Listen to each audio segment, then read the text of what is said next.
So we've moved over to one of the other neutral zone. This is the neutral zone between the blue lines, is the neutral zone.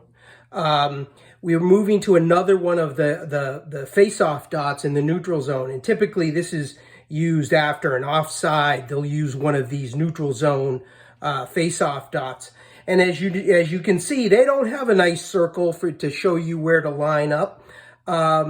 But the principles are all the same on a face-off. These centers are supposed to square their shoulders up with the opposite end of the ice and basically to each other. And then you've got your wings lined up here. Now you can, the other part of this is, I could tell you that giving you an idea of a basic face-off situation.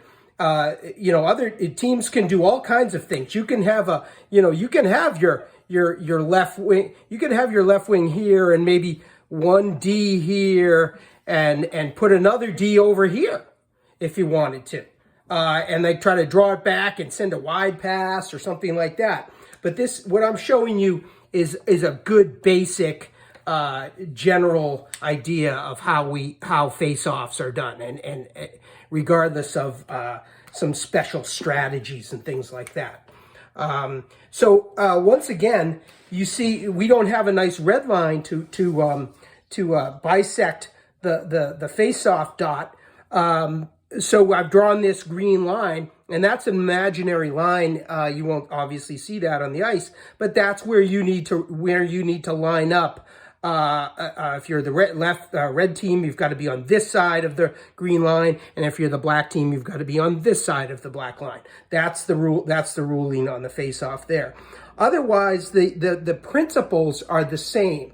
You're supposed to be 15 feet from the face-off dot, or the people that are doing the face-off here. But again, there's no markings out there, so it's really again a lawless kind of semi-policed thing. So again, if you want to try to get an advantage or something like that, you can try to, but especially at the very least, you don't want the other team to let the other team cheat.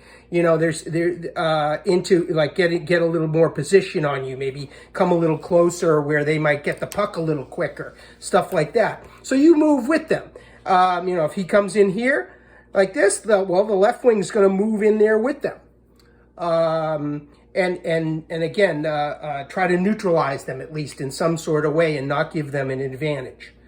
And if you guys move in too much, the ref will let you know. They'll tell you, all right, back up. They'll say it. Either if there's one ref, they'll drop in the puck, they'll do it here, and if there's another here, let's say, or out here, they'll tell you. They're gonna that you got to move back or something like that. But don't let the other team get an advantage and sort of just verbally complain. Because it's going to fall on deaf ears. So try to get that advantage, or as much advantage as the other team's taking. All right. The principles are the same. You're trying to draw the puck back, maybe, or draw it forward. And the plays are pretty much the same. Again, a lot of times, at least the wings locking up with each other, if not charging through and trying to collect a puck, maybe. Again,